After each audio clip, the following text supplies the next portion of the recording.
जय श्री राधे कृष्ण। आप सभी का आपके अपने YouTube channel B K Mishra present में बहुत बहुत स्वागत है। आइए आज आप सब जानेंगे श्रावण मास कृष्ण पक्ष वर्ष 2024 में कामिका एकादशी का व्रत कब धारण किया जा रहा है। तो जानेंगे व्रत के शुभ मुहूर्त के बारे में, व्रत का पारण कब और किस चीज़ से किया जाएगा, इस दिन क्या करना चाहिए नहीं करना चाहिए। तो आइए जानते हैं इन सबों के बारे में। आप सभी भक्तों को श्रावण मास की कामिका एकादशी व्रत की ढेर सारी शुभकामनाएं। आप सभी के जीवन में लक्ष्मी नारायण की कृपा से आप सभी को सभी प्रकार के सुख और समृद्धि की प्राप्ति हो। श्रावण मास कृष्ण पक्ष की एकादशी को इसे कामिका एकादशी और कामदा एकादशी के भी नाम से जाना जाता है।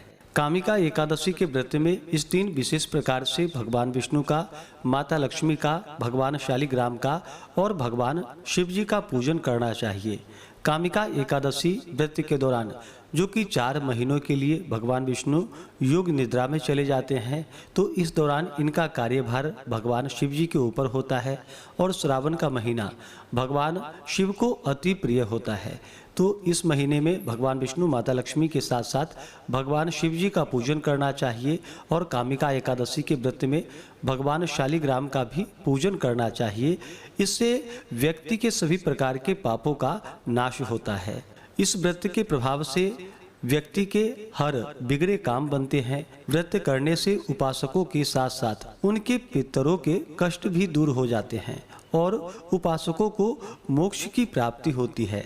संसार सागर तथा पापों में फंसे हुए मनुष्यों को इनसे मुक्ति के लिए कामिका एकादशी का व्रत अवश्य ही करना चाहिए। इस एकादशी व्रत को करने से और कथा को सुनने से जो कि वाजपेयी यज्ञ का पुण्य फल प्राप्त होता है।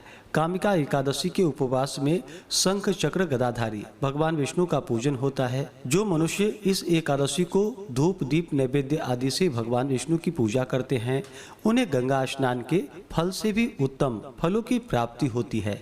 सूर्य ग्रहण और चंद्र ग्रहण में केदार और कुरुक्षेत्र में स्नान करने से जिस पुण्य की प्राप्ति होती है, वह पुण्य कामिका एकादशी के दिन भगवान विष्णु की भक्ति पूर्वक पूजा करने से प्राप्त हो जाता है।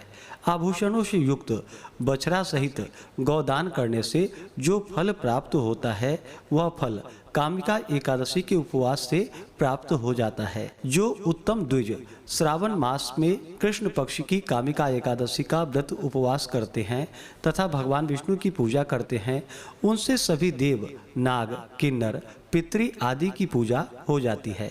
इसलिए पाप से डरने वाले व्यक्तियों को विधि विधान सहित इस व्रत को अवश्य ही करना चाहिए। संसार सागर तथा पापों में फंसे हुए मनुष्यों को इनसे मुक्ति के लिए कामिका एकादशी का व्रत करना चाहिए। कामिका एकादशी की रात्रि को जो मनुष्य जागरण करते हैं और दीपदान करते हैं, उनके पुण्य को लिखने में चित्रगुप्त भी असमर्थ होते हैं। तो आइए जानते हैं श्रावण मास कृष्ण पक्ष की कामिका एकादशी व्रत के शुभ मुहूर्त और पारण समय के बारे में। पारण कब और किस चीज से किया जाएगा। श्रावण मास कृष्ण पक्ष की एकादशी तिथि प्रारंभ समय 30 जुलाई 2024 दिन मंगलवार शाम 4:46 और एकादशी तिथि की जो समाप्ति है वह 31 जुलाई 2024 दिन बुधवार दोपहर 3:57 पे एकादशी तिथि की समाप्ति है। तो हमें शुद्ध रूप से जो एकादशी व्रत के लिए समय प्राप्त हो रहा है, सभी भक्तजन 31 जुलाई बुधवार के दिन व्रत को धारण करेंगे। द्वादशी तिथि की जो समाप्ति है वह 1 अगस्त 2024 दिन गुरुवार दोपहर 3:30 पे द्वादशी तिथि की समाप्ति है। व्रत का पारण जो किया जाता है, यह पारण हरिवासर समाप्त होने के बाद करना चाहिए। हरिवासर का समय द्वादशी तिथि का पहला चौथाई हिस्सा हरिवासर का होता है। तो पारण सभी भक्तजन 1 अगस्त 2024 दिन गुरुवार को व्रत का पारण करेंगे। पारण का समय सुबह 5:43 से सुबह 8:24 तक सभी भक्तजन व्रत का पारण करेंगे। कामिका एकादशी व्रत का पारण जो कि दुर्वा दलेन पारणम यानी कि दुर्वा दल से व्रत का पारण है, यह संभव न हो पाए तो आप जल, फल या तुलसी दल से व्रत का पारण करें। 31 जुलाई एकादशी तिथि के दिन ब्रह्म मुहूर्त का जो समय होगा वह समय सुबह 4:17 से सुबह 4:59 तक होगा। सूर्योदय का समय सुबह 5:24 और सूर्यास्त शाम 6:43। राहु काल का जो समय होगा 31 जुलाई एकादशी तिथि के दिन दोपहर 12:04 से दोपहर 1:44 तक होगा और 1 अगस्त को दोपहर 1:44 से दोपहर 3:23 तक होगा। राहु काल समय के दौरान कोई भी शुभ कार्य या नया कार्य नहीं करना चाहिए, यह लाभकारी नहीं होता है, इस बात का ध्यान रखें। एकादशी तिथि के दिन योग जो कि ध्रुव योग होगा दोपहर 2:12 तक, उसके बाद व्याघात योग होगा।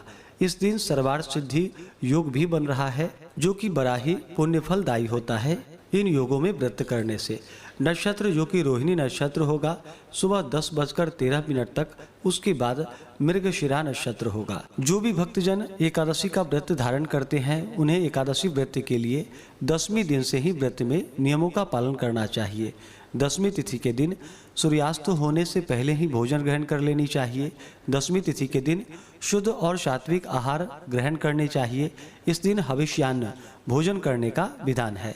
तो 10वीं तिथि के दिन जौ, मूंग, गौघृत, काली मिर्च, शर्करा आदि का प्रयोग करके भोजन ग्रहण करना चाहिए 10वीं तिथि के दिन। और रात्रि में ब्रह्मचर्य का पालन करते हुए भगवान विष्णु एकादशी व्रत का स्मरण करते हुए सोना चाहिए। एकादशी तिथि के दिन सुबह ब्रह्म मुहूर्त में उठ करके नित्य क्रियाओं से निवृत्त होकर के गंगा नदी में या घर के नहाने के पानी में ही थोड़ा सा गंगा जल मिला करके स्नान करना चाहिए। शुद्ध वस्त्र धारण करना चाहिए। व्रती को व्रत के लिए भगवान से प्रार्थना करनी चाहिए। व्रत का संकल्प लेना चाहिए कि हे भगवान विष्णु, हे माता लक्ष्मी, आज मैं श्रावण मास कृष्ण पक्ष की कामिका एकादशी का व्रत धारण करने जा रहा हूँ या करने जा रही हूँ। इस प्रकार से भगवान से प्रार्थना करनी चाहिए।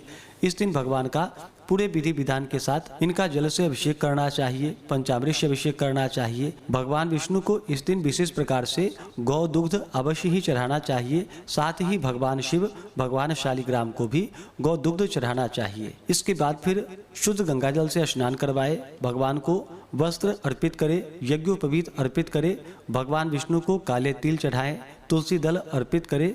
भगवान विष्णु को अक्षत नहीं चढ़ाया जाता है, इस बात का ध्यान रखें। भगवान विष्णु को, भगवान शालिग्राम जी को अक्षत ना चढ़ाएं, अक्षत की जगह उन्हें काले तिल अर्पित करें। भगवान शिव जी को आप अक्षत अर्पित कर सकते हैं। उसके बाद चंदन पुष्प भगवान को अर्पित करें। फिर धूप और दीप दिखाएं।